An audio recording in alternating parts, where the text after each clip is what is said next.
What's up, everybody, and welcome to a Wednesday edition of Morning Cup of Hockey presented by Bet365. That's Colby Cohen. I'm Johnny Lazarus, and we have a great show for you today. Thanks to the chat going off already. I'm crying at all the comments. Don't worry. Morning Cup of I can ad. defend myself, but J-Rock, your comment wins. Morning Cup of Colby featuring ad reads from Johnny Lazarus, LOL. Yesterday was a tough one for me, but my vocal cords are rested and ready for today. We got two great guests coming on. We got Pat Maroon joining here in about a minute or so to talk about the early days of retirement, what comes next, and I'm sure I'll try to chirp him a little bit here and there. Colby, I don't know if you have anything up your sleeve for Pat, but I got some things that I want to run by him. And then John Michael Lyles at 9:30 will hop on and we'll talk Colorado Avalanche because they have some guys missing from their lineup right now just for the end of the season, and we'll see what they're thinking toward playoff time.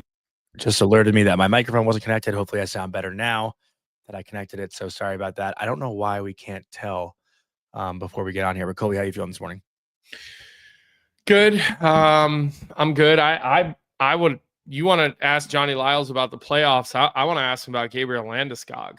Well, yeah, that's it. We actually haven't talked about him once, honestly. Well, I mean, look, there hasn't been other than in the last week or there hasn't been news. He's been a documentary. He's been playing in the AHL. There's been plenty to talk about. I said other than the last couple weeks, there hasn't really been news other than he practiced, and we did cover that with Frank numerous times on the show, and it was always just a wait and see approach. So, we'll see what happens there. I'm curious,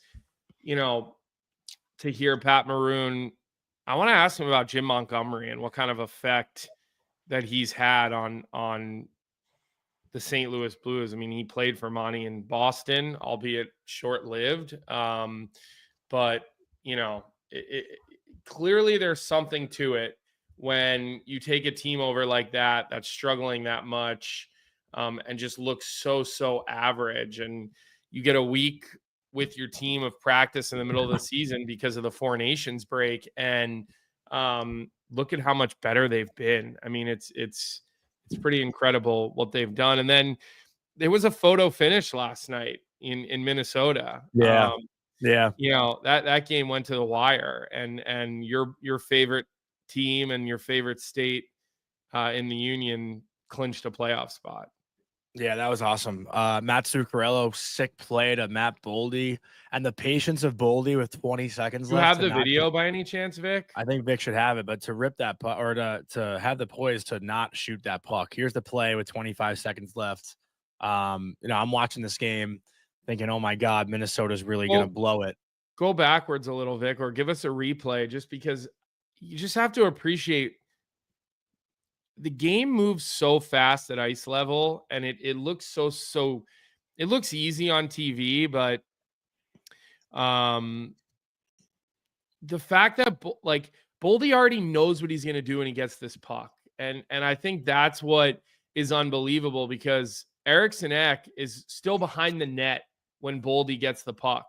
This is kind of a better angle of it. He's literally still behind the net working his way out, but that's just the level of how brilliantly good these players are. They're just multiple steps ahead in a game that is just so hard to be multiple steps ahead of. And you see a goal like that happen, and it's incredible.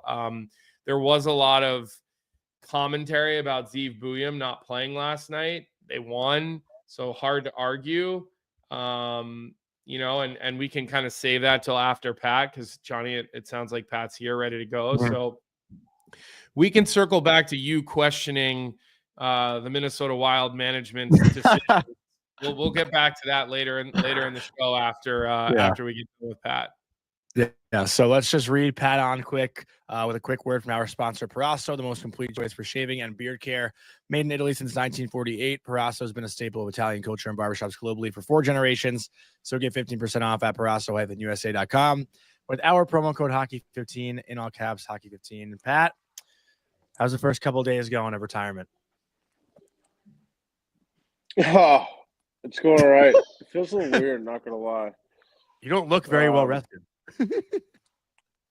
No, I have a sty. I can't even. I never had one before. It's probably from the stress from retiring. But No, it feels weird. I feel like a little off, going through the motions, I guess. Just kind of watching hockey. Obviously, I didn't go on the road trip this past week, so felt a little Mhm. weird watching the guys. So, but other than that, you know, I just have to get through this like phase. Yeah. I have to get through like the exit meetings. I have to get through, September. So once I get back in the summers, kind of get in a routine of things and get back on track, I think everything will be all right.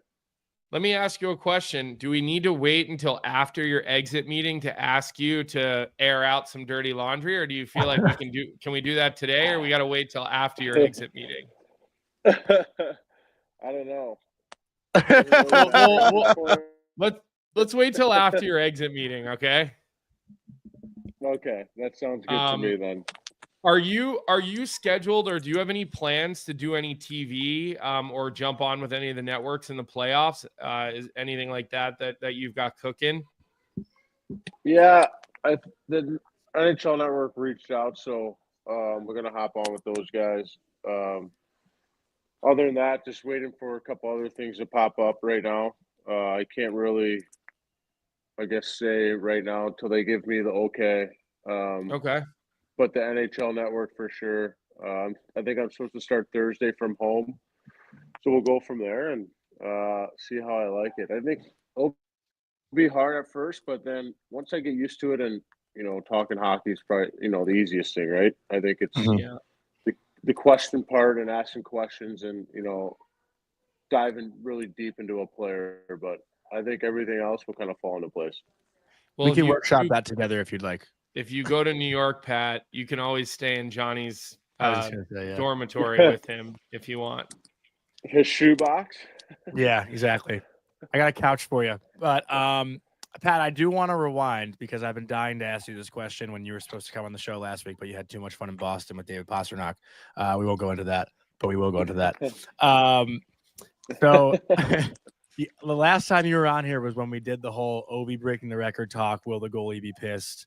And you had a front row seat at 893. You were in the slot doing the D zone coverage, and you watched Ovi get the one timer home to get that party rocking. So I need to ask you, when you were skating back to the bench, were you thinking about me and what stupid question I might ask you about it, or when did it hit you that I was going to ask you about that goal? I mean, I knew you were going to ask me about something in that game, so I was just waiting for something stupid to happen or me to be a dash. So, yeah, I mean, once at least it was 893 though. At least it's not going to be all over the highlights. 894, Yeah. 895 will be all over the highlights, but 893 was fine. But hell of a shot though. I think we had like double coverage. I think some guys chased around the net, and then one guy came down, and I mean that was such a bad angle to the point where like I don't even know how that went. It went post back off Snyder's back and in the net. Mhm. Nothing I can do there. I've never rooted against you, but when I saw you were on the ice for that goal, I was like, oh, that's so fucking funny. At least I'm part of history though. Here you go. Oh, it's so good. Yeah, you're on your guy. You're in a good position. But how awesome was that building that night? Can you admit it now that you're retired? It was a really special night. No, it really was. I would have said it, if I wasn't retired. I think everything they did that night and the opportunities he had and the fans, it just felt like a playoff atmosphere. The fans were electric. The building was rocking. You were like shaking. I mean, the place was absolutely special. And for me, it was really fun to be a part of. To be honest with you, it was exciting every time you got the puck. I know we pulled our goal and he didn't want to go out there, but if you guys noticed, like the last minute and a half, man, that guy had at least 7 grade A's from the slot. Yeah. It was insane. So to be a part of history, though, like it was really special. I mean, you can't have asked for a better night for Ovi, especially doing it at home. I know he wanted to score at home. That was his biggest thing.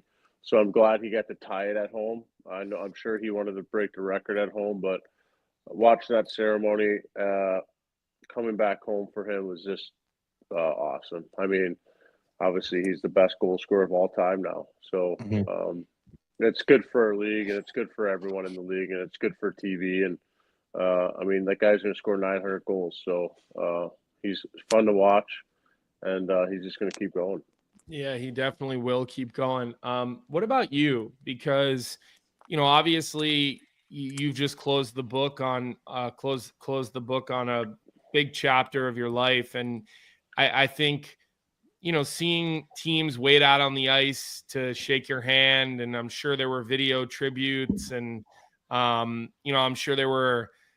I heard about the Boston night. I wasn't scheduled to do the show that day. I was tied up with the Frozen Four, so I'm not mad at you. Like Johnny's been bitching about you all week, Pat. But but like, did you feel like you got a little bit of closure, and was it hard to be the center of attention like that? Because most hockey players don't like being the center of attention. Most guys are humble, and they don't like being singled out, even for recognition of a great career. So how was all that and the fanfare for you over the last couple of weeks? Yeah, I mean, it started in St. Louis, which was really special night for me and my family, most importantly. But St. Louis did all that on their own. I think we touched on that a little bit, guys. But for what Chicago did and the fans giving us this ovation. But I'm so happy though I'm going to bring Marty up on this conversation because I'm so happy I got to do it with him.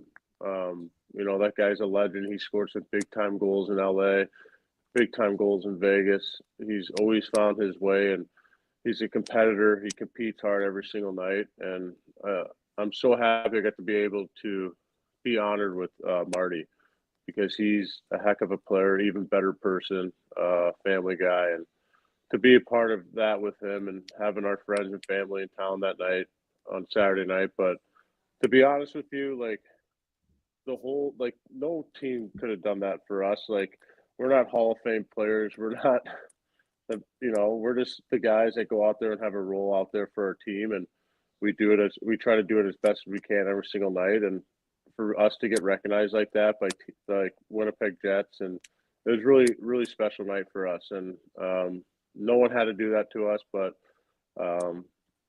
awesome night. And for me to go throughout my career to look at what I did, and it wasn't flashy at all. It wasn't spectacular. I just try to go out there every single night to do it, but to get recognized by players and fans, it's been special. Obviously we don't like, it gets awkward when you're out there by yourself a little bit. Yeah. But I mean, when the video is going, because you're like, what do I do? You just kind of, but it's been a good stretch of a 2-week period where guys have came up to me and just congratulated me. So it makes you feel good a little bit, but at another side, it's just like, what did I do to get that appreciation, right? As players, you just play the game because you love the game and you wanted to do everything you can to sacrifice to play in this league. And like I said before, I wasn't a flashy player, but I just try to do my job every single night. So it's been a special week, and I'm glad it's over, to be honest with you, because now I get to, reflect on my career and reflect on all the good things and all the bad things I went through. So I'm really happy. Yeah. Was there any one guy in particular that it was like the most emotional to see or to hug, or, and I guess what made me think of that question was I saw on Twitter yesterday that Bobo is also retired. Robert Bortuzzo, I should say, is quietly decided that this is it for him too. I saw Jordan Schmaltz tweeted that yesterday, and he was a part of that team in St. Louis, and maybe not the most well-known guy to fans, but amongst his peers, boy, I don't know if there's a guy that I've ever had more fun with on a bachelor party than Robert Bortuzzo. So, like, is there someone that sticks out in your mind, Patty, that you feel like maybe the eyes got a little heavier when they gave you that hug or they made that phone call? Yeah, I mean, I'll tell a story because it's one of the best stories that I can probably tell my son and then my kids when they grow up. Is I get a FaceTime call that afternoon before my nap, and it's Wayne Gretzky.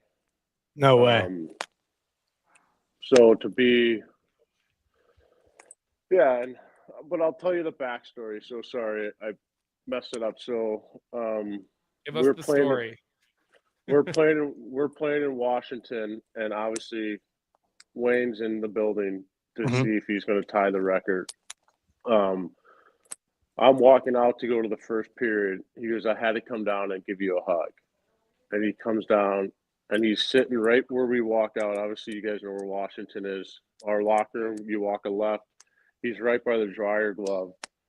And he's waiting for me. And he just puts his hands out. He goes, I just wanted to give you a hug before I saw anyone else. And he was just waiting there for me and gave me a hug before I started the first period.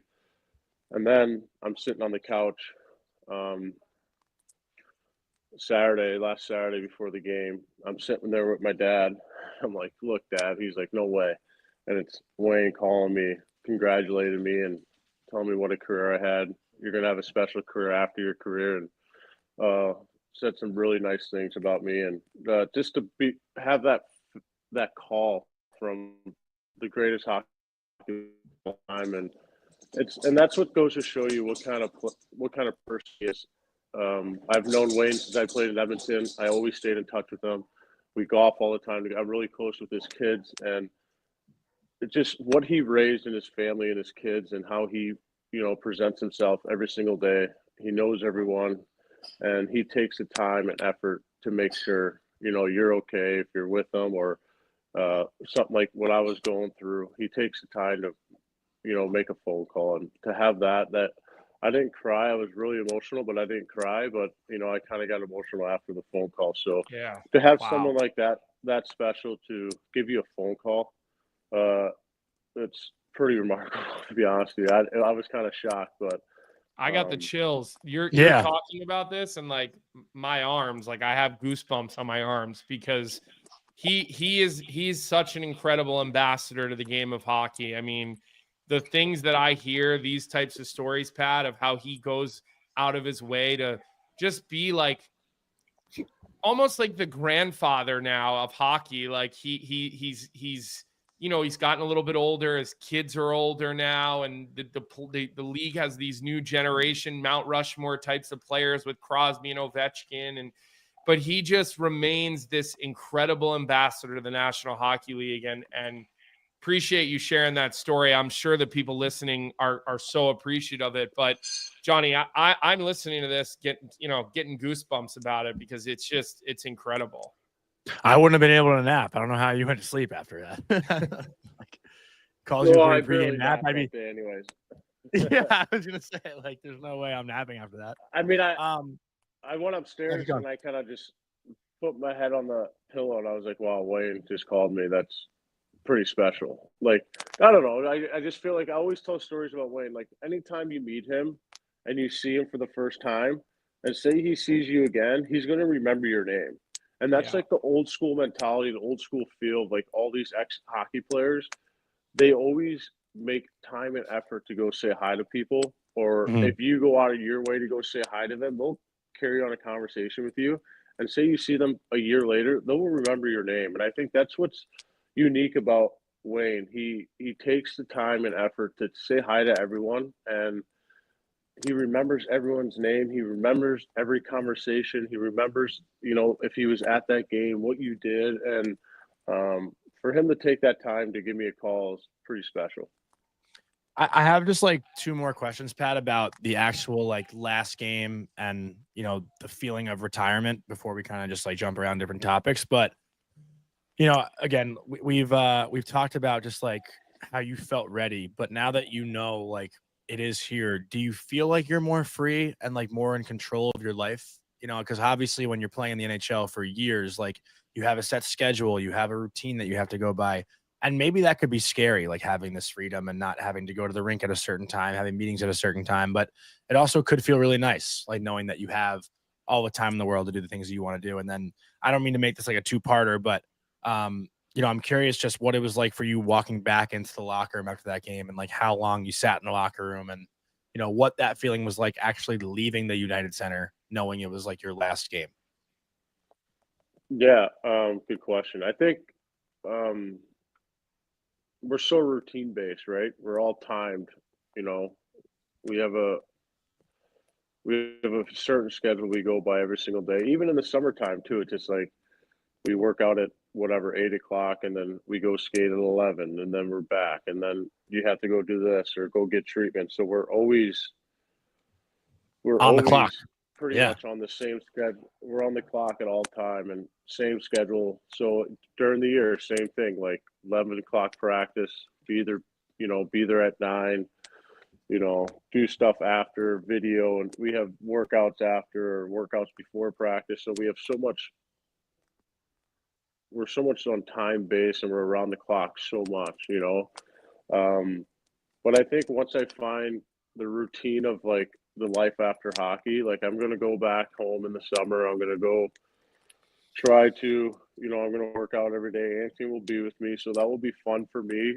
Anthony's with me, so like he has to train for his training camps this year. He has to train for, to do things to get him better. So I'm gonna go with him like I'm playing. So that's gonna help me a Yeah. little bit of like Uh-huh. going to the gym with him, working out, taking him to skate, being on the ice with him. So that will be special for me because now I don't have to put my gear on, I guess, but I'll put my tracksuit on and like be a part of him, and I get to Mm. watch him do and have fun and watch him develop, throughout the summer because you have those peaks in the summer, right? Like you feel Mhm. like shit for the first time you go in the gym, and then you feel like shit the first time you go on the ice, and then like 2 weeks goes by, you're like, all right, starting to feel better. I'm starting to feel better. So I'm curious to see how he starts to feel and, going through that process with him because I always knew it was kind of an anxiety attack, right? You go into the gym, you're like, man, fuck, this sucks. I'm out of shape. And then you keep going and you're like, all right, I'm starting to feel better. And then you start skating later towards the summer. You're like, God, I should have started skating in June. But then you Yeah. start skating again, and then everything starts to come back to you freely. So that's part of me of like stress free of like, are you ready for training camp or are you not? I won't miss that part, I guess, because the anxiety that always goes into that and like the physical testing and all that. But Yeah. No uh, more conditioning test. no more Late conditioning tests. late September conditioning test. Remind me So really quick, Pat, where's Anthony playing next year? we don't know yet. He actually got drafted by Green Bay, but he traded him. He got traded to Muskegon, and then he got drafted in the OHL by London Knights. So he has options to find ways to, whatever path he wants to take. But this is obviously a huge step for him to take a next step to get better. This is a huge summer for him to, Oh, kind of put his feet on the ground and get to work here. So I'm really excited for that part of watching him, put in the effort, put in the time to see if he develops and gets better throughout the summer. And then Pat, if you can just take us in that locker room again, after Oh that yeah, game, sorry. leaving the rig. No, it was a long-winded two-parter, so I don't. I think, well, you know, we, me and Marty, as I say, we hugged everyone. We sat down and we cried for a long time, and Mhm. um, I think we sat there for a good 20 minutes. We had a beer, so that was nice to like cheer Mhm. someone with it. And then you can tell everyone kind of weeded out. They gave us the locker room, and I think the hardest part for me was taking off that jersey the last time. Yeah.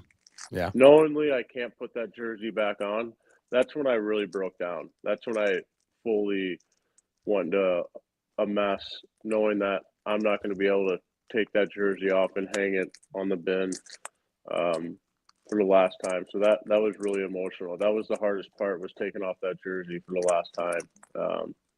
I know I'll put a jersey on again in alumni, but I think it's a little different. But I think for me, it was just, that was the hardest part. I mean, that was really emotional, knowing that after every game, you get to take your jersey off, but the opportunity to put it back on is coming again, right? And I won't have that opportunity again. So I think that was the hardest part.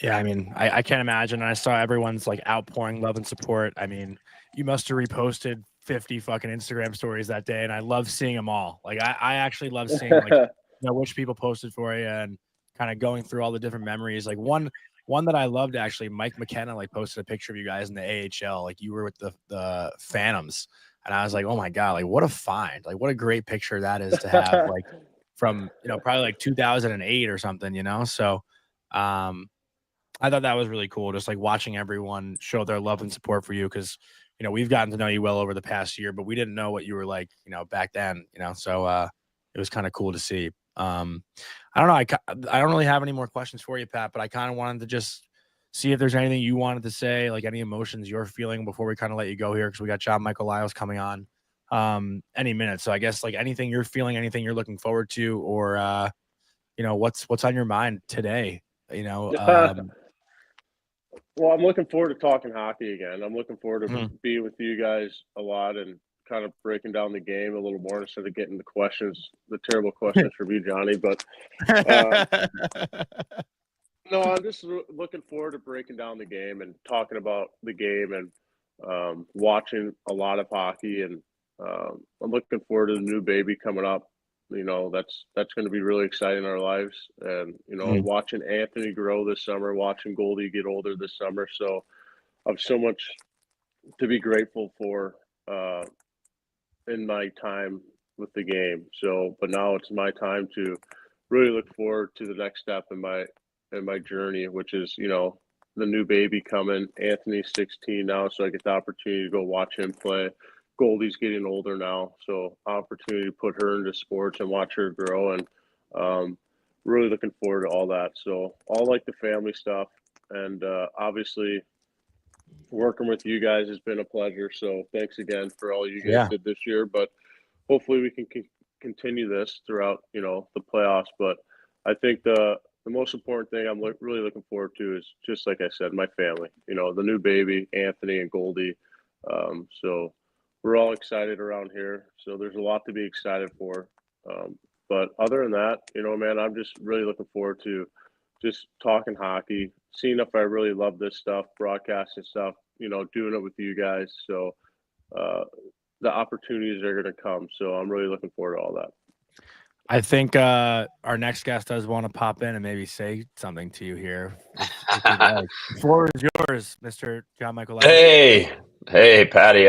Congrats on a hell of a career, man. It's I've been following along this year, and just wanted to say congrats and welcome to the alumni. It's you got.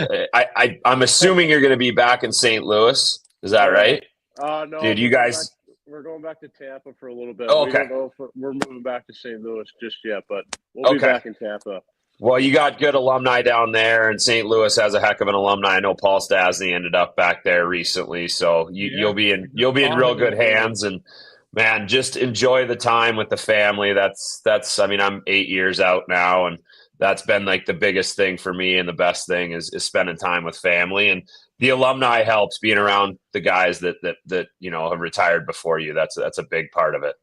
Thanks, Johnny. I appreciate it. Yeah, I think the biggest part is just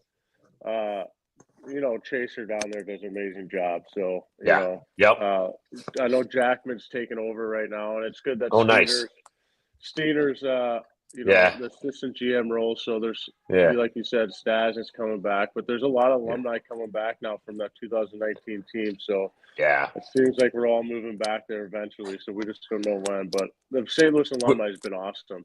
It's unreal. I'm the head of our Avalanche alumni, and we're trying to do everything we can to model ourselves after what they're doing in St. Louis. So enjoy Tampa, St. Louis, all of it, man. Thank you. You need about a dozen cases of beer in your alumni room, though. Yeah, we're working on that too. You need a free sponsorship from Bud Light. Exactly. I know. We're still working on that free sponsorship from the beer. It feels like an NHL alumni Zoom call. Oh God, yeah. Patty, you'll be playing in the game in Aspen in no time. Don't worry, buddy. Oh, dude, that's the best one going. It's awesome. You'll be there. I have no doubt you'll be getting the invite. Yeah, Shaddy was just over the house the other day. He was telling me about it. He loved it. Oh, dude, it's first class. He says you get to do all the fun stuff now. You get to go do the alumni stuff. You get to go around. You'll love it. So I'm really looking forward to it. Awesome, man. Awesome. Well, enjoy it. It was a hell of a career, hell of a run, dude. Hey, thank you. Thank you so much. It was always fun to play against you. I can't say the same from my always, perspective. I was it like, was always fun to play against you because you were soft, Johnny. So because you're 5'10" and 185 pounds, and I could just bully you in front of the net and in the corners. No, you know that's what he meant when he said that, right? No, that's not what I meant. No, that's all right. It's all right. I knew I wasn't taking a beating in the offensive zone when I played Oh against God, yeah. If I would have bullied me too, don't worry. Patty, you're the best, buddy. Have a great day, man. It was great to get you on here this week, and we'll see you next week. Okay. All right, see you, boys. Good luck on the network, Patty. That's gonna be awesome to see him on TV too, doing NHL Network stuff. But Colby, you want to start off with Johnny here? I wasn't planning on asking you about this, but since you got the hat on, like, how disappointed were you this year? I thought I really expected to see Michigan State make their way to the Frozen Four this year. I said that on during the selection show. I thought that was their region to win, but I mean, Cornell was tough. They're always tough. I watched the game, and what I kept saying was, I was like, man, they got to get up by 2 goals. They just they kept going up by 1. Cornell just kept battling back. I mean, Michigan State was out shooting them 20-5 halfway through the game, right? Like, I talked to Brad Fast, who's the assistant coach, and Adam Nightingale. I played with him and Fasty at State, and like, Knights is unbelievable. And I'll say, like, this is Knights' 3rd year at Michigan State. So the progress that he's made in 3 years, and I look at I mean, like, we're in Colorado. I look at David Carl, and David Carl took him 4 years to win a national title. I'm not saying Knights is going to win a national title, but when you get those recruits, now it's different with the portal and whatnot, but when you have your recruits coming in and you get that 4 years, I think the progress that he's made, albeit it was a disappointing end this year, I'm excited. It's just exciting to see Isaac Howard coming back, Trey Augustine coming back. Like, I think there's a lot to look forward to, and they've got some studs. Sorry, I'm just closing this. There we go. Closing my email that's dinging in the middle of this. They've got some young studs coming in, some really good recruits, and I think, when you look at them, they were deep in the sense of like 4 lines that could play. I just look at some of the other teams around the country, and they had those like studs that could take over a game, and I feel like that's what's coming in the future for Michigan State to add on top of the depth and Knights coaching and whatnot. So I think was it disappointing? Yeah. Did I have to take a ton of flack from Rycroft and all the DU guys here with the Avs? Absolutely. And I took it on the chin for sure, but I'm excited. I'm excited about the future. Riker played at DU. I don't think I ever realized that he was a DU guy. Oh God, man. The guy, just every single thing that he can do to get DU into the broadcast. It's like, come on. But you know what? Like, hey, he had a heck of a career at DU, and like, there's still, LOC is a DU guy. McGahee, our radio guy, is a DU guy. Peter McNabb was a DU guy. So like, there's a ton of DU connection throughout. Exactly. Yep, exactly. While we're on it though, Johnny, can I ask you too? Because like the Isaac Howard thing I was talking about yesterday, like him going back for a 4th year of college, I think, after winning the Hobey Baker too, can do so much just for the patience of prospects in college hockey. And I was talking about like the Blue Bloods, how they have guys for 1 or 2 years, and now they're all of a sudden like not winning national championships anymore because those guys are wanting to leave and go pro. But you did the 4 years back in the early 2000s, and like that was probably really uncommon. Like, what made you stay and go back for that 4th year? 4th year. So I talked to Colorado after my junior year, and frankly, I didn't even really think, like, I was drafted by Colorado. I didn't really think anything about leaving after my junior year. I had a good junior year. I think I led the team in scoring. I mean, it was 35 points, but it was, we had a good, like, solid, just really spread out depth wise on our team. Colorado called and asked if I would have any interest in leaving. And that was the first I even thought about it. And I'm like, I'm 5'10", 162 pounds at that point, probably. Like, you didn't think it was realistic to play in the NHL, or was the first you thought about it because you love Michigan State so much? Well, I just, you love Michigan State and you're just so in it, right? Like, I followed Colorado, and that was Colorado-Detroit rivalry, so you're always seeing that stuff at the time. But for me, it was more like I was so in it for Michigan State, and I never really, I mean, I knew guys left early, but for me, it was like I just assumed that I would keep playing. And in the end, it was like I was 5'10", 100, and maybe 65 pounds soaking wet.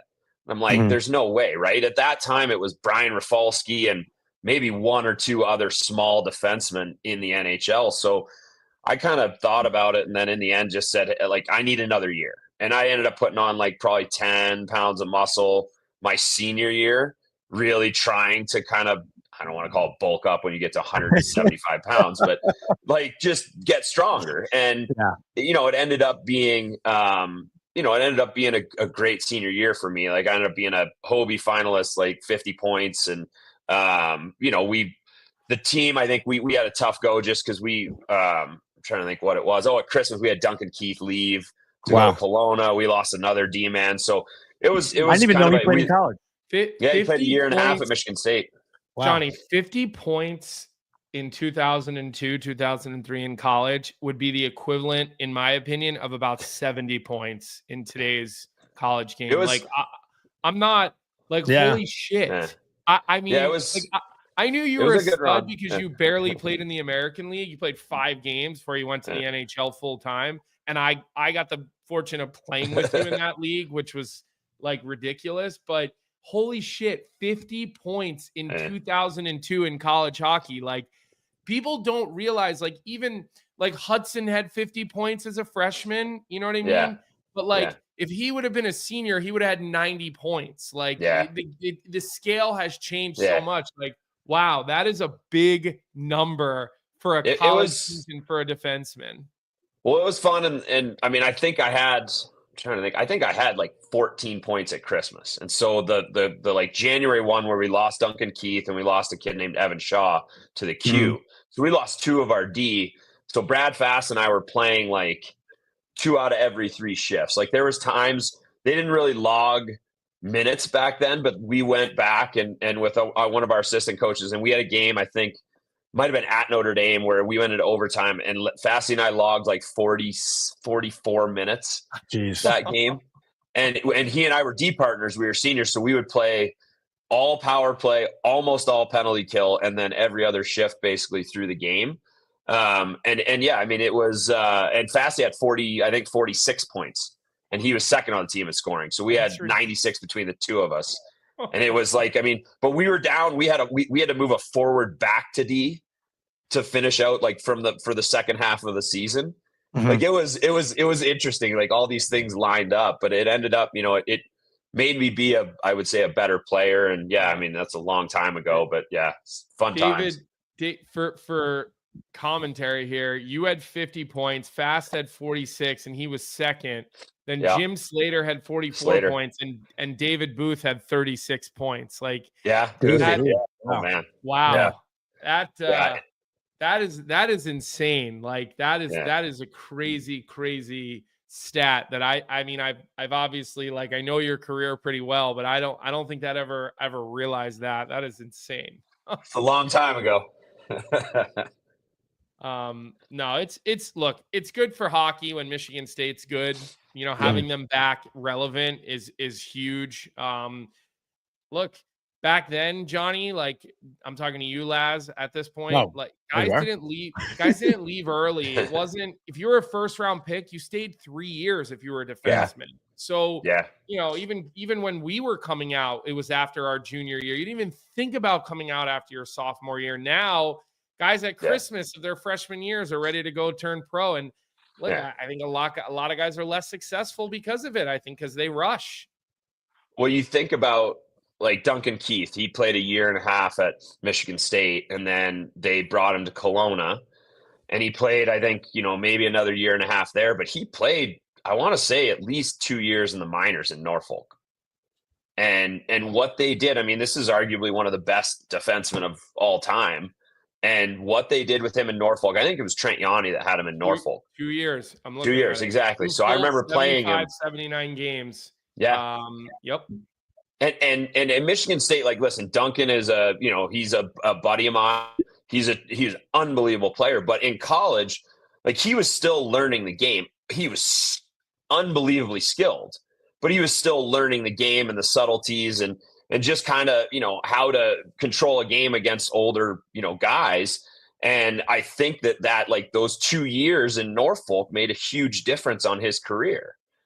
Just in my mind, from having played with him at Michigan State, where I was like, listen, this kid is unbelievably skilled, but he's not ready for the next level. Not saying that I was by any means, but it was more just like you see him and you're like, wow, he like the stuff that he was doing, you're like, this is unreal. But yeah, like he needed that time in the AHL, and Colby, you nailed it. Like now it's like, hey, we've got, a year or two with these studs. And I look at Cale Makar, perfect example, going back to UMass for another year, right? Yep. Dominating.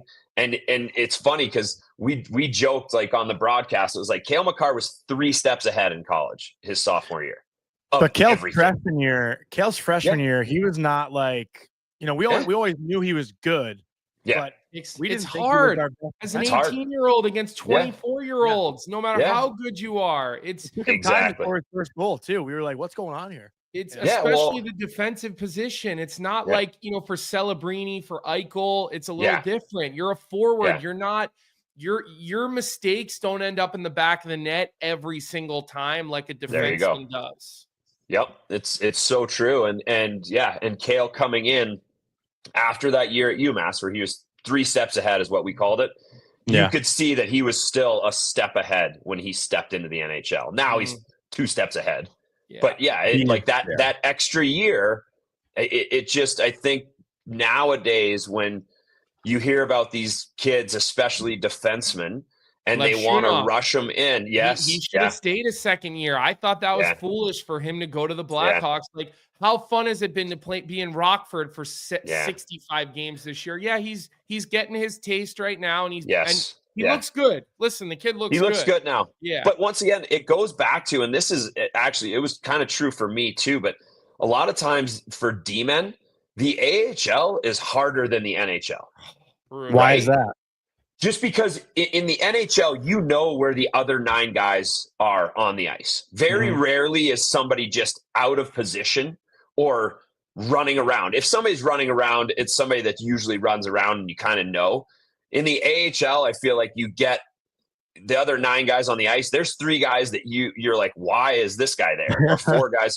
And listen, the AHL is a tremendous league, but a lot of times that structure that is so prevalent in the NHL isn't there all the way in the AHL. And that's why it's the AHL versus the NHL. And, for a guy like Lev Shunov, even for me, that the pace difference wasn't the determining factor.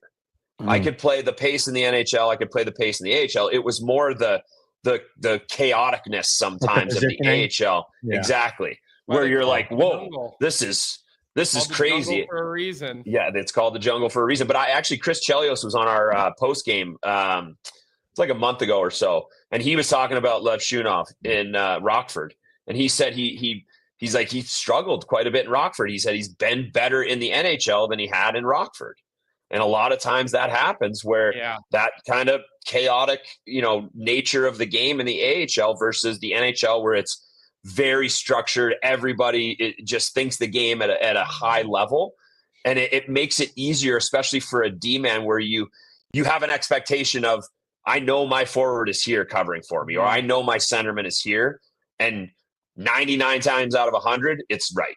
Well, it's also your D partner. Like, I mean, I can attest to it, man. You're having literally played with you at the NHL level.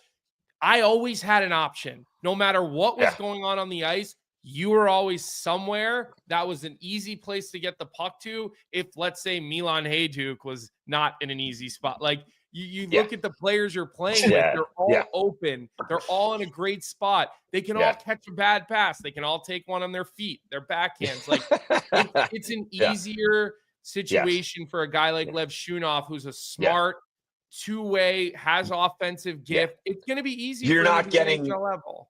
Yeah, you're not getting grenades at the NHL level, is what I would say. Like, you'll get maybe one every now and again, but at the NHL level, well, no, but you know what I'm saying, right? Like, it's, you might get 5 grenades in a game at the AHL level, and it's like, that just doesn't happen, right? Like, it's I always tell I coach the U10 girls team here.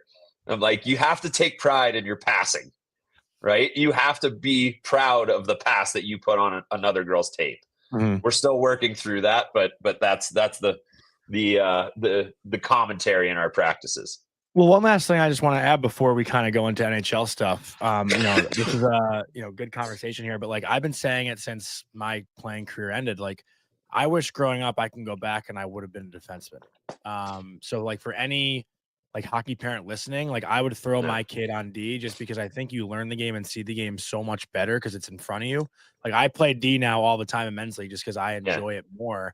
Like having more control over the game. And I like hear you guys talk about it, and it's just a different way of thinking. Like hockey players, obviously forwards, like you want to score goals, but D isn't always just about defending. It's about the way that you actually see the ice. And I think I've learned that now more. Like I feel like I forgot who I was talking to over the weekend, but like I think I'm better at hockey now. And you know what I mean? Like I swear to God. That's called, let me just tell you something. That's called media syndrome. And that's where people watch games from the press box and they think it's easy, and then they think that they can do it. I'm not saying I could have played in the NHL. That's called media. I played against the Vail Yeti, and I felt better about my game you just called yourself out for one of my biggest pet peeves in this sport, because it is Colby very Cohen has a pet peeve.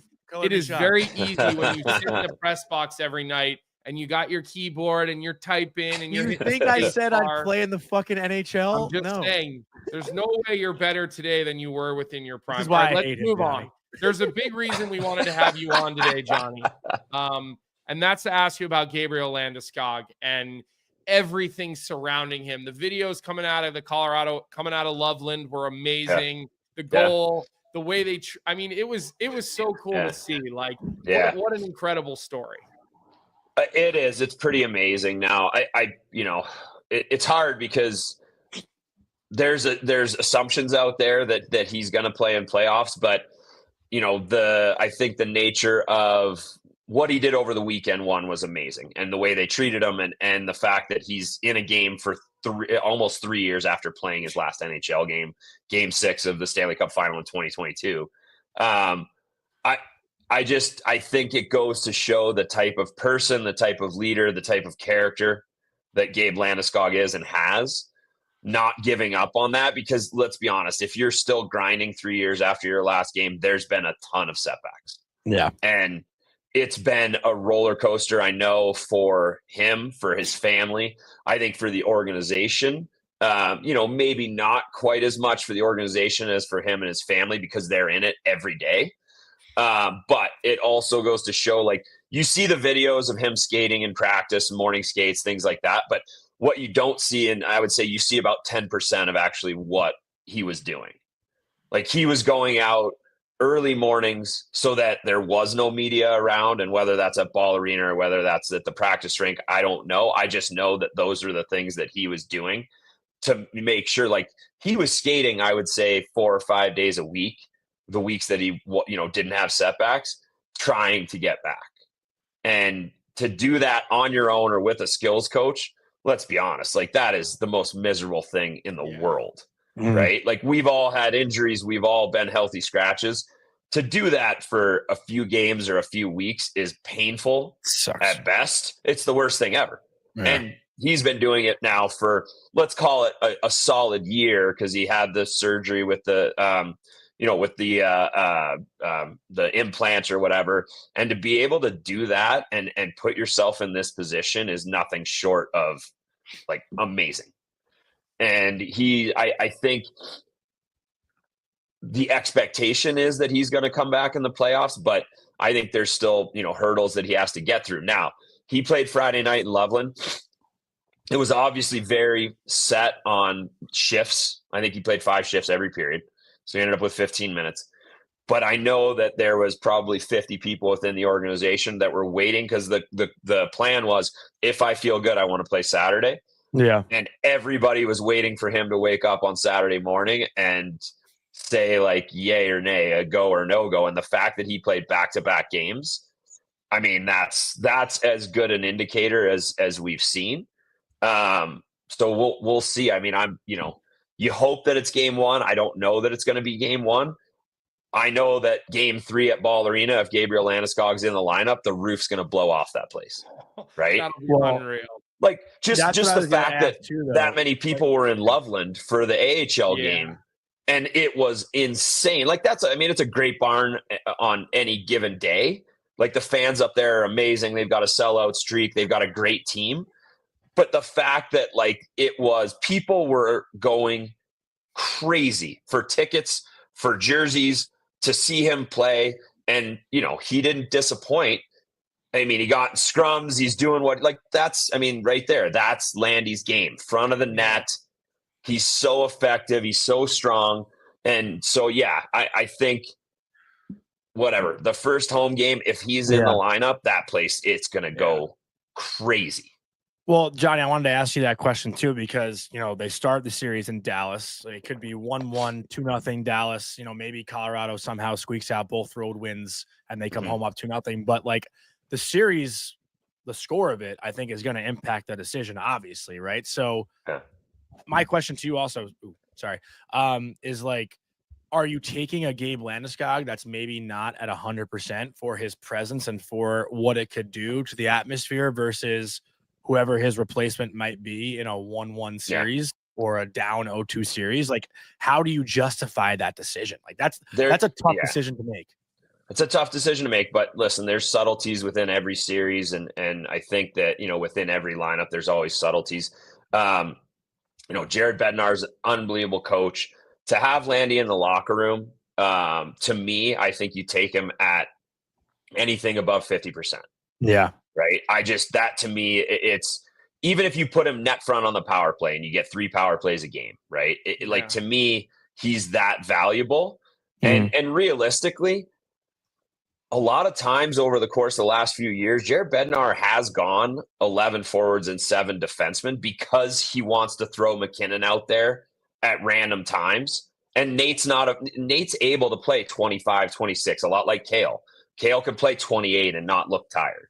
Yeah. So if Landy ends up, and now, like we said, I think there's a lot of what ifs at this point. But if Landy is able to go, in, like, I don't know, right? Like if he's in Dallas and you're down 0-2 coming back, then there's decisions to be made, right? How did he look? Is he effective? I mean, we all know when you're out for a summer and you get back into contact, it's the most painful thing ever. And then, being out for multiple years and you're back into a playoff series to start is like, that's a big jump. But to me, I like, all right, call him 75%. Like I have him in the lineup all day, every day. Now, mind you, maybe that's on the power play and maybe he's spot shifting on the third line here and there. I don't know. Right. Like, I think there's so many, subtleties to what could happen and how they approach it. But knowing Jared Bednar, like he is so cerebral. Like, and I've played golf with him. I've been on golf trips with him. I've sat and had beers with him, like, and then listening to him in his press conferences. Mm-hmm. He's so well thought out with everything he does and says. There's going to be a cohesive plan as to how they're going to approach it. Now, maybe they have that, and Landy says, if he's in, you got to pull me back, or I can go more, right? I just think that Landy, he brings so much more than just what is on the ice. And I think that's been missing, the last couple of years. And this is nothing against the leadership in that room. Yeah. Gabe Landeskog is a born leader. And I remember him when he got drafted. I remember Brian Burke pulled me aside because I was in Toronto, and Berkey had interviewed Landy. Landy was going to go, top 2, top 3 regardless. But I remember Berkey interviewed him and he was like, listen, he goes, this kid he's a born captain and he will be a GM in the National Hockey League one day. Like he said that, and Landy was 18 years old or 17, I think, at the time. Colby, one quick follow-up if I can. Just like, I'm thinking too, Johnny, you can bring us into like the mindset of a player. Like, there's going to be a guy, I feel like, on Dallas. I know everyone has respect for Gabe Landeskog, but it is the playoffs. Yeah, like, for sure. Someone's going to fucking hit him, like. Yeah. Well, of course someone's going to hit him. But I'm saying, like, just because you respect the guy doesn't mean they're not going to go after him. So, like, that's another thing too, right? Like, I don't know. It's such a tough thing to navigate. I feel like Steven Stamkos that year that the Lightning won the cup. He just played one game, right? That one game he played one shift. One shift. And he Yeah. scored. And he scored. He scored. Yeah, exactly. Yeah, listen, I mean, they'll target him for sure. But once again, I think that what does that look like? Is he playing a regular shift or is he playing spot duty here and there? And frankly, seeing Landy right now, and he's always been in tremendous shape. That's as shredded as I've ever seen him. Mm-hmm. He's not putting himself in that position if he's not ready to go. And when you've been training nonstop for, call it, almost 3 years, the physicality to me isn't going to be an issue. Somebody taking a run at him isn't going to be an issue. And frankly, it wouldn't shock me if Landy takes a run at a few guys in his, first few shifts, if and when he's in there, just to make sure that, hey, I'm here and I'm on the same page. Yeah. Well, the guy's built like Gerald Butler in 300. So it's like, I wouldn't, he won't be out there unless he can handle the physicality of playoffs, and he knows it well. This guy it's not his first ride around the sun here for him to not have any idea what he's getting into.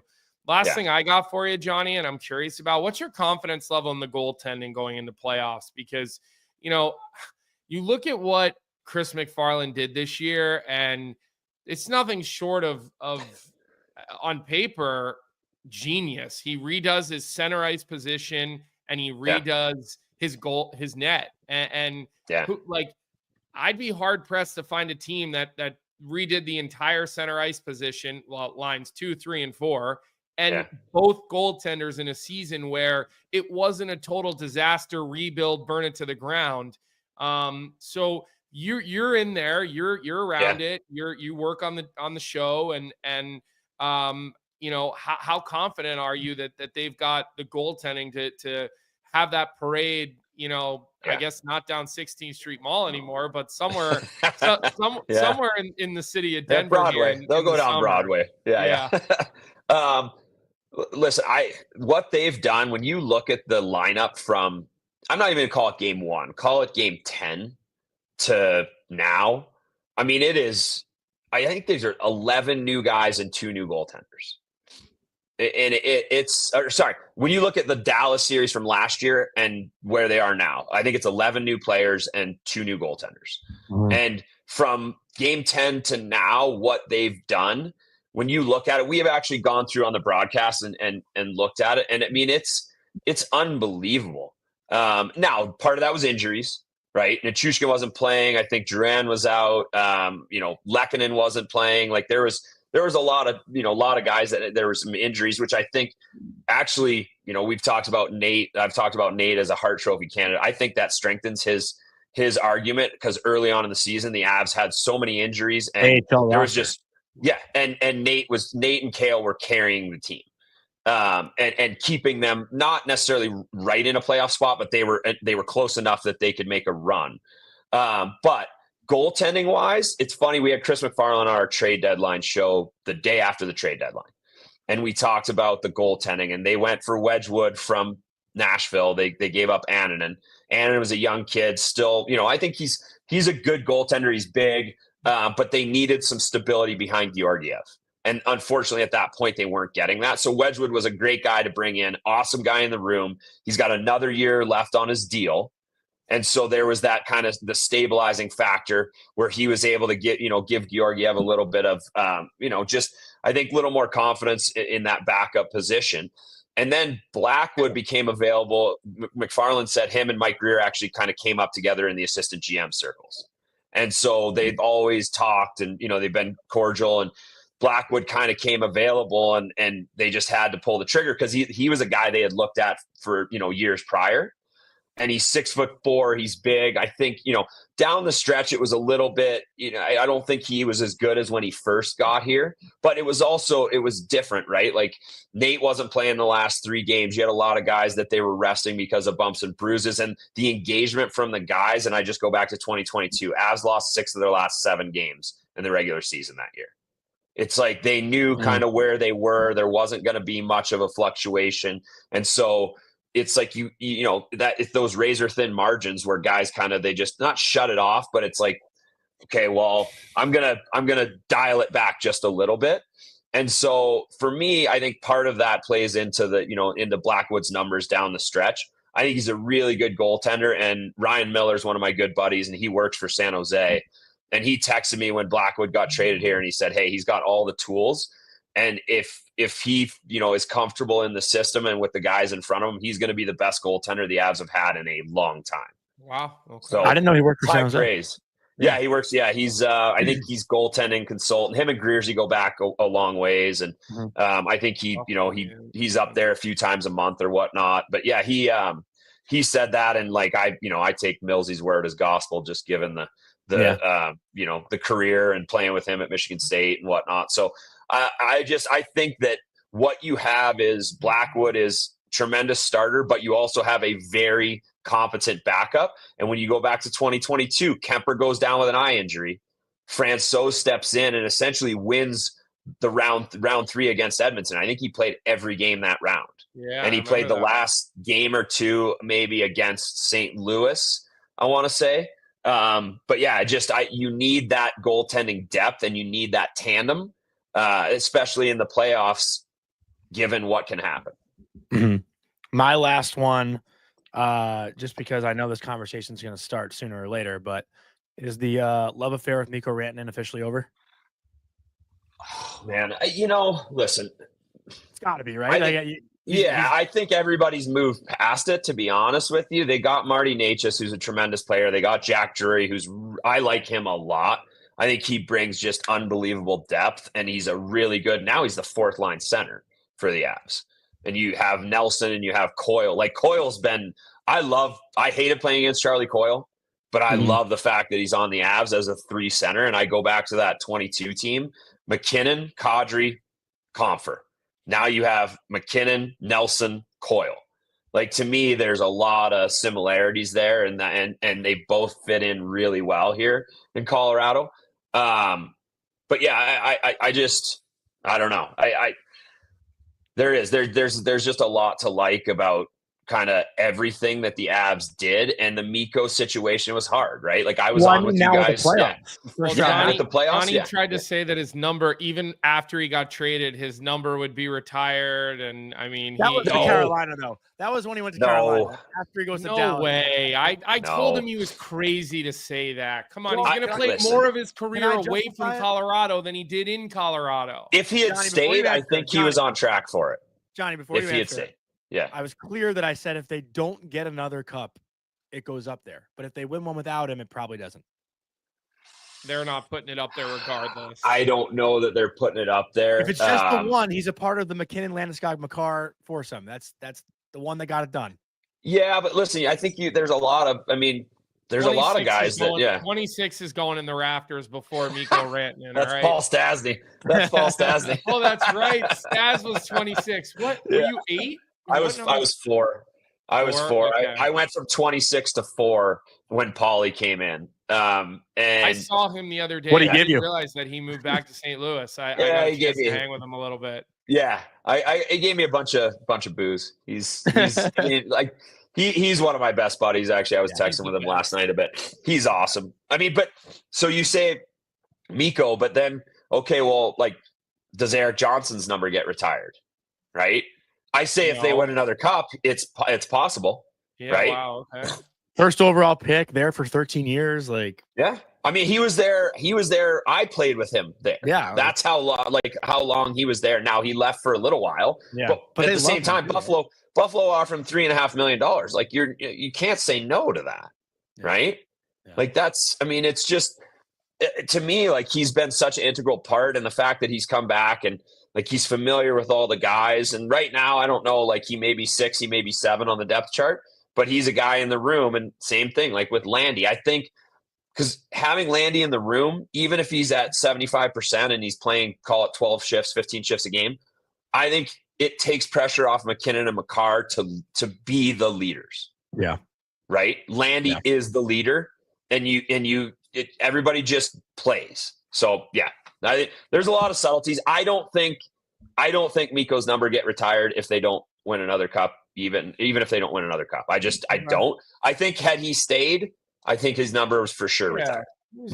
He was on his way. All right, bud. Yeah. Listen, you're the best. Somebody just asked us what Stas has to say about Winnipeg. He actually loved his time in Winnipeg. He loved Winnipeg. From what Loved he's told Winnipeg. me. Yeah, he loved it. We were just talking about it in St. Louis the other day. So we got Michael Russo joining us, and his comment in the chat to us was Culver legend John Michael Lyles. Going way now we're really going back, Johnny. We're talking Culver, man. Well, I mean, as soon as you cross the border into Indiana, like that's my sweet spot, right? So Culver was a amazing place for me. I played there 2 years. My brother played there for 4 years. I had a house back there in the off seasons that we would spend the summers on the lake, and I loved my time there. And now I've got a daughter that plays hockey, and she has her eye set on girls hockey at Culver. So we will see.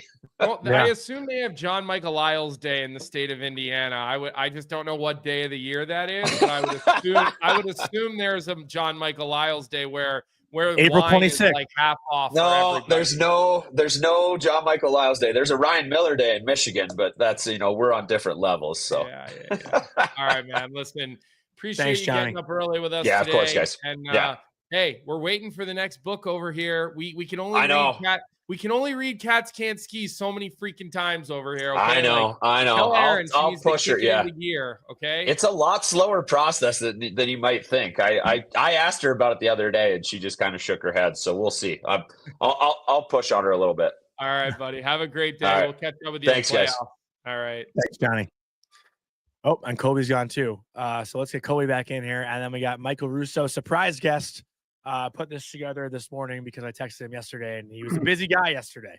Yeah. So, Bruce, we appreciate you getting back to me this morning and hopping on here for. You know what made me think of Culver, Colby? So I was actually I have three buddies, sons of Rick Schaefer, the former Alaska Fairbanks and Notre Dame coach. So they all went to Culver. I think Reed, the oldest, played with John Michael Lyles. So I was visiting there once with them, and Joel Eriksson Ek, that was the day he signed his 8-year contract extension. And I got wind of it like an hour before, and I'm trying everywhere to find Wi-Fi in this city of Culver, Indiana. I can't find Wi-Fi anywhere. And finally, I just said to my buddy, I'm like, I got to go. And I left, drove like an hour back to Edwardsburg, Michigan, and wrote the big Joel Eriksson Ek story. And last night, Eriksson Ek, the big hero that delivered the Wild the playoff berth. When I saw Lyles, I was thinking about that time. He really is like he's one of those he's one of those guys that everybody just loves. Everybody who played with him, guys who didn't play with him, he's heavily involved with the alumni. He's an awesome guy. So, but we started our show today with the Wild. We were talking about it, and naturally, the minute the Wild won that game last night, within 10 minutes, I'd say, maybe even less, we got a group text from Chris Kelleher, giving Johnny the middle finger emoji, like you said we would.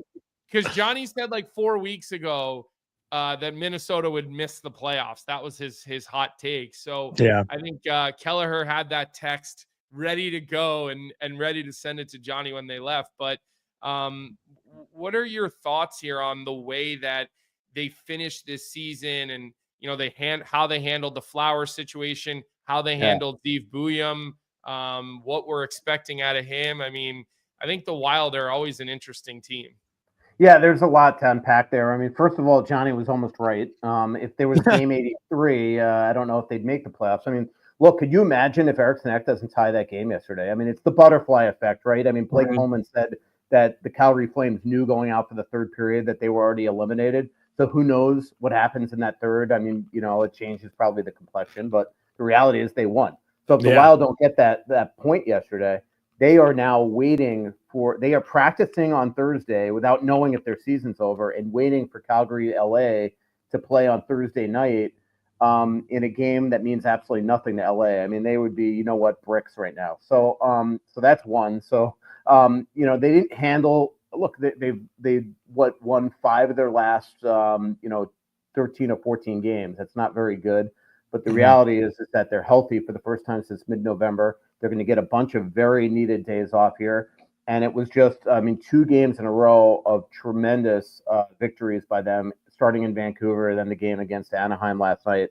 In terms of Flower, it was perfect because the Wild really fumbled this down the stretch. I mean, this was set up, if you could just get a couple extra points on that New York trip, or if you don't lay an egg in Calgary, Marc-Andre Fleury was set to make his final NHL start, or at least maybe if yesterday was a meaningless game for them, they had already clinched before that, start Gustafsson, play him 2 periods, and give him the 3rd period.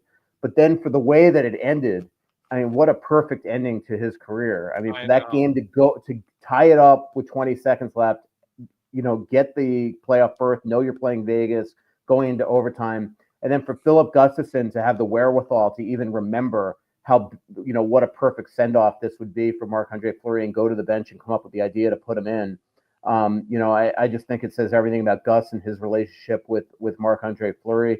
I'm sure Gus, when Ek took that penalty 20 seconds into overtime, was thinking, maybe I didn't make the right decision. You're like, I screwed my partner here. Yeah, I know. But talk about a perfect ending. There was a big chance, like somebody gets like a partial breakaway, like right early into overtime. I think that's when the penalty was taken. I think he stacked his pads too, right? Yeah, he went old school. Yeah. He did everything in that 5 minutes to it was like vintage Fleury. He pulled out all his old tricks, kissing the post and, the glovery and the 2-pad stacks. And it was a perfect finish at Xcel Energy Center. Crowd was hopping. And now they go on to play a team that, I'm excited about them playing. In terms of Zeev, Colby, I know that Wild fans would love him to play. The last month and a half, we've gotten the impression that if they were healthy, that they would probably not start him in the playoffs right away. Once, especially, they went to the Frozen Four and he wasn't going to get a bunch of practice time with them. He'll get some practice time this week. I don't doubt that we will see Zeev Buium at some point in the playoffs or this playoff series. It just, unfortunately, he might be, kind of first out of the bullpen. When there's an injury, when they need a momentum shift in the series, when they're down in the series. I think that we will see Zeev get his NHL debut. I just don't think it's going to be game 1. It's just not, they have obviously Middleton and Faber, Spurgeon and Brodin that are not coming out of the lineup. So then you have Merrill and Bogosian. Every Wild fan out there would be like, pull them. It's just not the Wild style. They play a unique, they have a unique skill set on that 3rd pair. They penalty kill.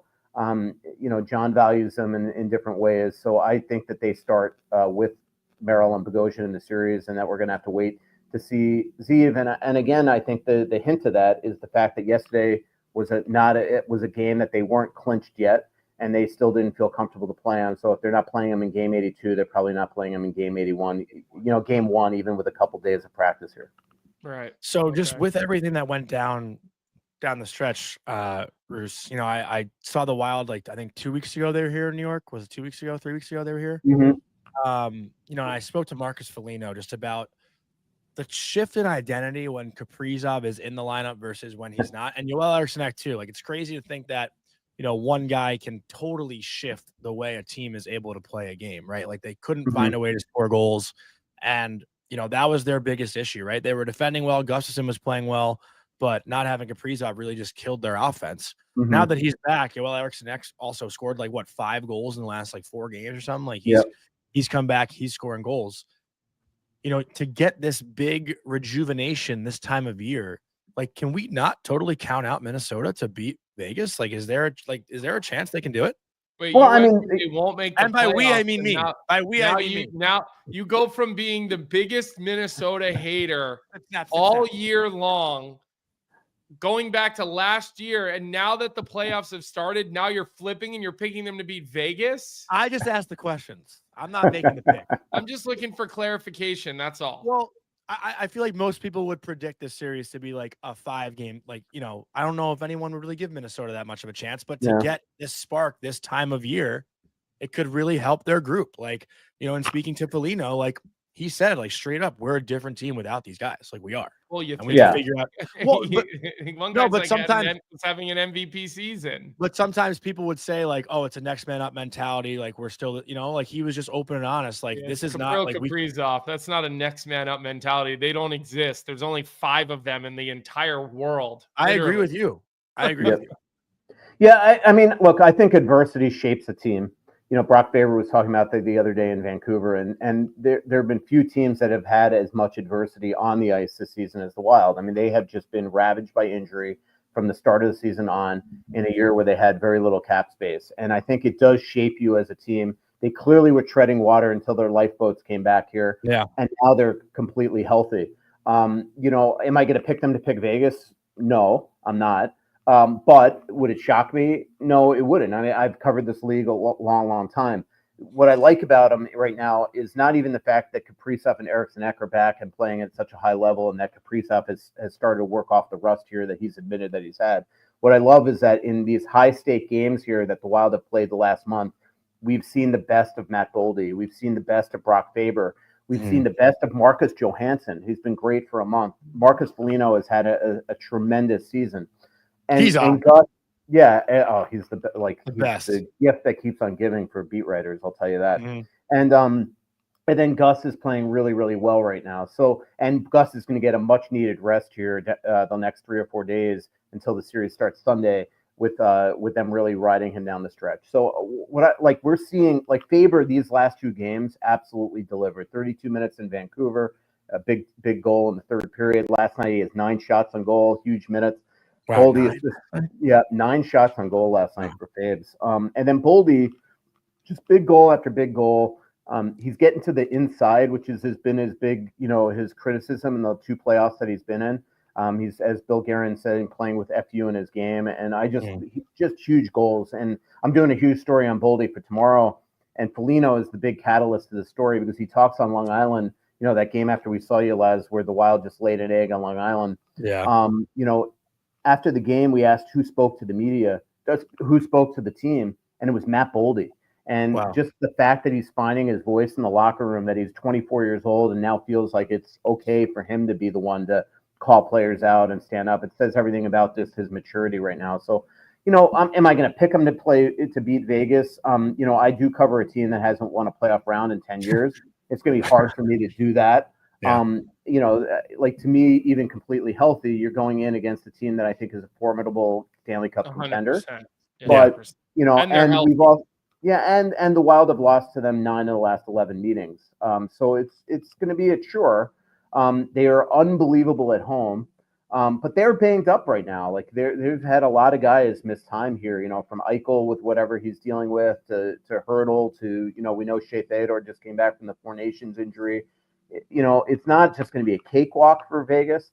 But I do like the way the Wild, even though they've had a really grind for points here down the stretch.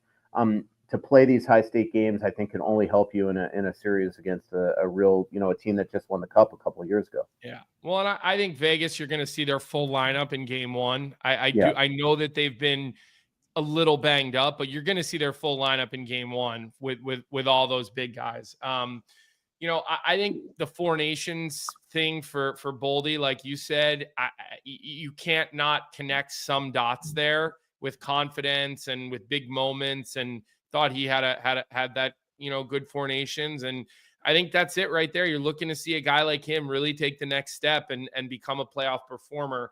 What I would say too, Roos, like it is pretty impressive what this team has done and what this management team has done without basically going and doing their jobs with handcuffs on and their hands handcuffed and their feet handcuffed. I'm really excited to see what Bill Guerin and Chris Kelleher do this offseason. I mean, because their days of Walmart shopping is now ended. Yeah. And they're going to really be able to get back at a level playing field with everybody else. And I'm excited for the future of Zeev Buium. I think he can help this team right away. Like, I actually think he's that type of physical specimen. But I do think it should be an optimistic time, even if this playoff series doesn't go well for a Minnesota Wild fan. I agree with you. I think there's a lot to like here. It's not even Walmart shopping that they've had to do the last couple of years. It's Kmart shopping. They just are not. They just haven't been able to. Out of business. Didn't they go out of business? Yeah, I know exactly. Yeah. Exactly. In fact, the one I think here in Minnesota just finally exploded. was the But last yeah, I one. mean, they're in a, they've really done a quality job keeping this team competitive the last 4 years with Shackles. They have not been on the same playing field as other teams. I know that the naysayers will point out, well, they did it to themselves, but the reality is that somebody at the end, when they signed those guys to 13-year, $98 million deals, Chuck Fletcher knew that he wasn't going to be the one that's going to have to deal with the end of it. Not my problem. Somebody was going to have to come in and deal with it, and Bill Guerin chose this route to do it. And shockingly, this team has made the playoffs 3 of the 4 years that they've had these Shackles. I don't think anybody expected that, including a couple 100-point seasons. So this summer, you're right, they're going to have some extra money to play with, not infinite money, because nobody expected that when they made the Fiala trade that Faber was going to become such a unbelievable defenseman and get the $8.5 million extension right off the hop. A lot of this money is going to be given to Kirill Kaprizov on July 1 when they're going to throw the book at him, so to speak, and sign him to a contract that's going to make him the highest paid winger in the NHL. As long as he signs, which I really genuinely starting to believe that he will. Gus might have to get an extension because Volstad's really struggled down in the minors. And then they will have some extra money to. What I'm expecting is some bold trades. Like I could see, them really go after some real quality young guys around the league, and maybe even, this is gonna be, who this is gonna be a big playoff for? It's Marco Rossi, guys. Like Rossi is somebody that the tea leaves here is that we don't know if they're willing to give him the money on an extension that he's that he's commanding an extension, and if there's a price point that they're not willing to go over, we could see him maybe move at the draft and then try to turn him into something else.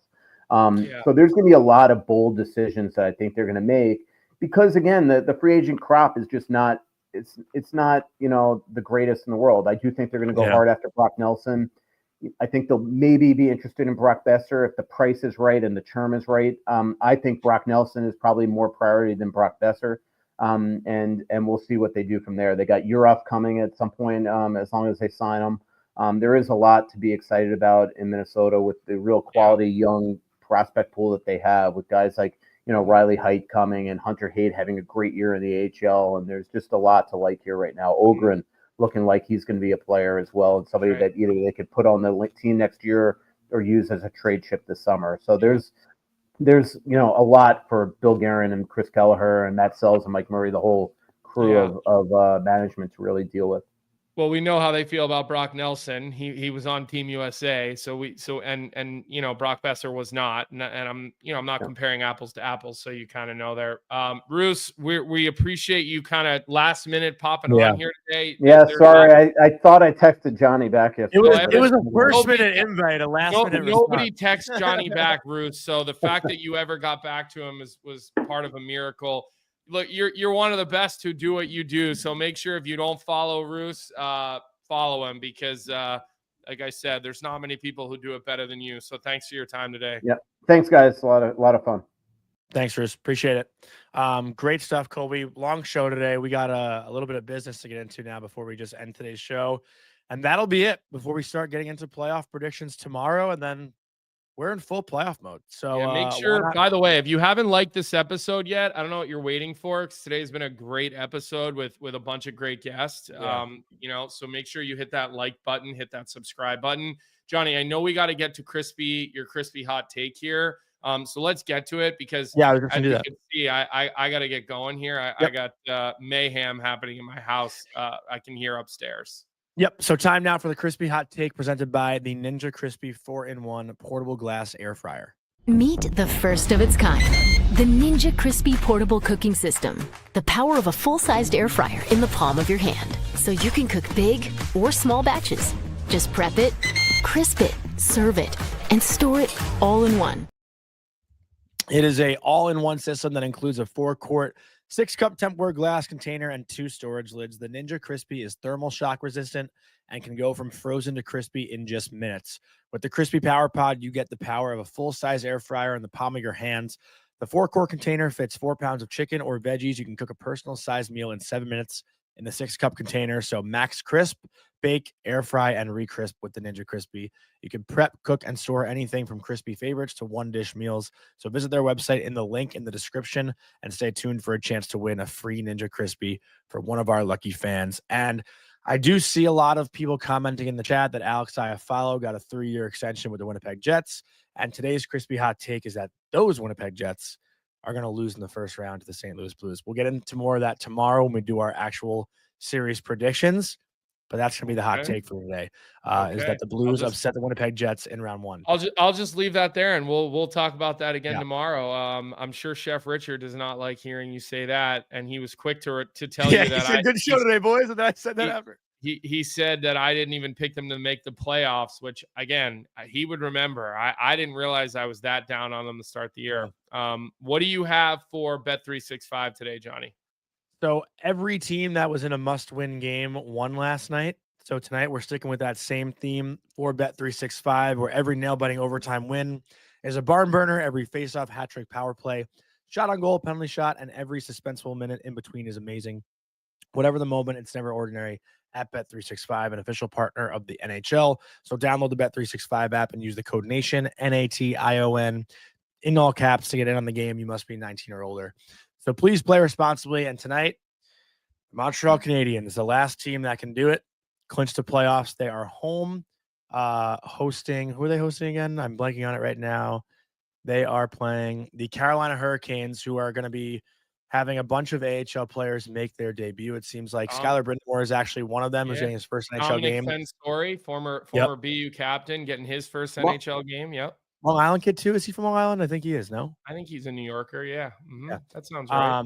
So I don't know if Carolina's playing their full lineup. Corey Lavalette, I tweeted out actually before he confirmed it that we're unsure if they'll have their regulars in. So, Montreal, if they can't do it tonight, I mean, I hope that Columbus game means something tomorrow. But I don't know. That's the game to watch tonight. You jumped onto the Montreal bandwagon when you became a noted New York Rangers hater 2 months ago. So, Johnny, good show today. Loaded with guests. Again, make sure you give us a like on your way out the door. The likes are pretty low today. Leave the comments on the YouTube page. Make sure you subscribe to our page. We're going into playoffs, so coverage is just going to get bigger and better and more of. So make sure you guys are looking at all that. And other than that, last show of the season for us, last week of the season for us of only 4 days. Starting next week, we go Monday to Friday. You guys are going to have to show up on Fridays for us. Otherwise, we'll just stick to our normal Monday to Thursday routine, especially in the next contract negotiation. So we love you guys. We appreciate you all. Good job in the chat today. Questions were great. Like, subscribe. Have a good day, everybody. See everyone at 9 a.m. tomorrow. What's up, hockey fans? If you enjoyed that video, then you need to be hitting the subscribe button right here at Daily Faceoff. Exclusive interviews and analysis from our hockey insider Frank Saravalli, fantasy updates from Brock Sagan, and a daily live show at noon Eastern, Monday through Friday. You don't want to miss any of the fantastic content, so hit that subscribe button.